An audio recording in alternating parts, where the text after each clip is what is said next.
Ողջույն սիրելի հայրենակիցներ, չնայած մռայլ և անձրևոտ եղանակին մեր բոլորիս տրամադրությունն ու տրամադրվածությունը բարձր է, չէ՞։ Կեցեք։ Սիրելի հայրենակիցներ, ես այստեղ գալիս եմ Մալաթիա Սեբաստիայում իրականացված քարոզարշավից հետո և ուզում եմ այդ քարոզարշավի ընթացքում երկու դրվագի անդրադառնալ ու կիսվել ձեզ հետ ինչ է այնտեղ տեղի ունեցել։ Ուրեմն մի կին մոտենում է իր թոռնիկի հետ, 5 ամսական Անդրանիկի հետ ու ասում է,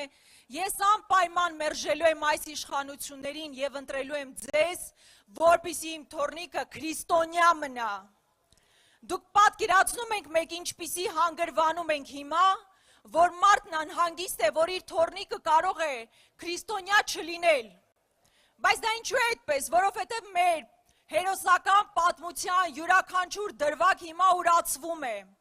Պատերազմ է հայտարարվում այնպիսի մեր ինքնության տարերի դեմ, որ երբևէ որևէ մեկից մտքով չեր անցնի։ Մենք երբևէ կարող էինք պատկերացնել այն պատերազմը, որ իրականացվում է եկեղեցու դեմ։ Մենք կպատկերացնեինք, որ հոգևոր առաջնորդները քրեական հետապնդումների պետքա ենթարկվեն։ Մենք կպատկերացնեինք, որ Արարատի դեմ պայքար պետքա գնա։ Եվ ես մի կողմից լսում էի ու ասում էի, վայ, իսկապես մենք այս հանգրվանին ոնց կարող ենք հասնել ու հետո հասկանում ես, որ ամբողջ այս տարիների պատմությունը հենց դրա մասին է։ Եվ երկրորդ դրվագը, այգով քայլում ենք և երկու, կներեք ես բառն ասեմ, զրուցարանի փոխարեն ասեմ բիսեդկաներում, մարդիկ էին նստած և մի կողմն ընդգծված ընդդիմությանն էր սատարում, մյուս կողմում իշխանական հայացքներ ունեցող մարդիկ էին ու ընդգծված պառակտում կար այս մարդկանց միջև։ Բայց դա ամենուր է, մարդկանց տներում այդ պառակտումը, բակերում է պառակտումը, հարևանության մեջ է պառակտումը, տարբեր աշխատանքային կոլեկտիվներում է պառակտումը և մեր այս պայքարը նրա համար է, որ նաև իշխանափոխությունից հետո համընդհանուր ներդաշնակություն և համերաշխություն լինի մեր ժողովրդի մեջ։ Այո, այն մարդիկ, ովքեր պետքա կրեն պատասխանատվություն, այն ամենի համար, ինչ տեղի է ունեցել մեզ հետ, պետքա պատասխանատվություն կրեն, բայց ժողովուրդը պետքա համերաշխ լինի և այդ պառակտվածությունը մենք առհասարակ վերացնելու ենք մեր ժողովրդի և մեր պետության մեջ։ Սիրելի ժողովուրդ, անձրևելա ես փորձեմ հնարավորինս կարճ։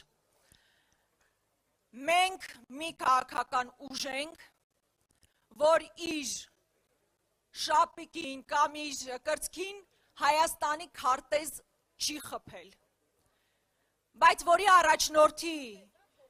առաջնորդի ժամանակահատվածում կառավարման մի սանտիմետր ադրբեջանական վերահսկողության տակ չի եղել և մենք այդ քարտեզը մեր դոշին խփելու փոխարեն ապահովելու ենք այդ նույն տարածքային ամբողջականության պահպանումն ու պաշտպանությունը։ Մենք մի ուժ ենք, որ ձեզ համար սաղմոսներ չի արտասանելու կամ կեղծ մարգարե մեզ չենք երևակայելու, բայց մենք պաշտպանելու ենք մեր հավատն ու եկեղեցին։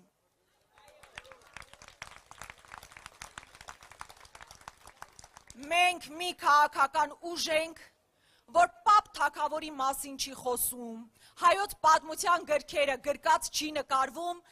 բայց մենք խոնարհվում ենք մեր պատմության առաջ, մեր հարգում ենք մեր պատմությունը և թույլ չենք տալու, որ որևէ մեկը ուրանա հայոց պատմությունը իր բոլոր կնճռոտ դրվագներով և իր բոլոր հպարտանալու արժանի դրվագներով։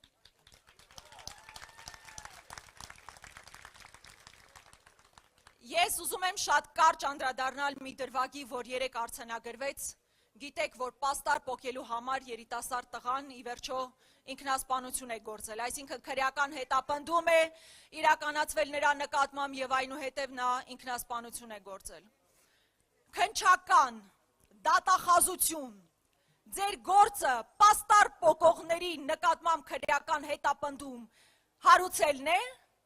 մանկապիղծ մարդիկ պտտվում են քաղաքում ու դուք որևէ բան չեք անում։ Այստեղ Նարեկ Խաչատրյանն է, ում եղբայրը խաղաղ պայմաններում մահացել է։ Մինչև այսօր որևէ բացահայտում տեղի չի ունեցել։ Եվ ես պահանջում եմ, որ քննիչներն ու դատախազները գիտակցեն, որ Նիկոլից հետո կյանք կա։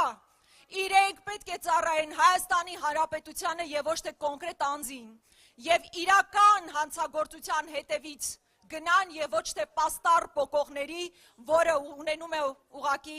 մահվան ելք։ Սա ուղակի խայտարակություն է։ Մեկ այլ խայտարակություն է, երբ համատարած ուսուցիչներին եւ աշակերտներին տանում են, ինչա որ Նիկոլ Փաշինյանը իրան մի քիչ լավ զգա, ավելորդ սրտիկներ դնի ու իբր իրա սերն է ցույց տալիս։ Սերն ուսուցչի նկատմամբ այդպես չի դրսևորվում։ Սերն ուսուցչի նկատմամբ չի դրսևորվում ստորացուցիչ ատեստավորումներով, որոնք մենք անպայմանորեն վերանայելու ենք։ Դպրոցում, կրթական հաստատություններում քաղաքականությունը պետքա ուղղակի չլինի։ Եվ սա ֆունդամենտալ մտածողություն է, որին մենք հասնելու ենք։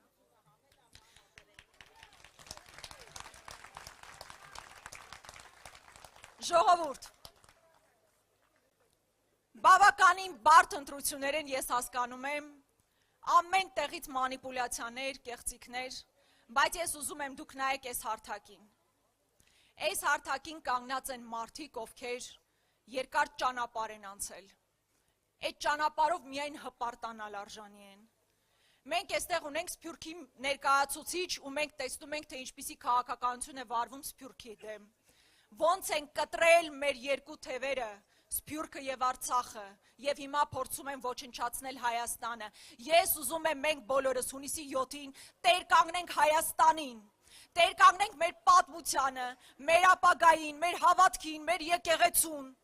Ու ես վստահ եմ, որ միասին մենք դա անելու ենք։ Միասին, միասին, հունիսի 7-ին ընտրում ենք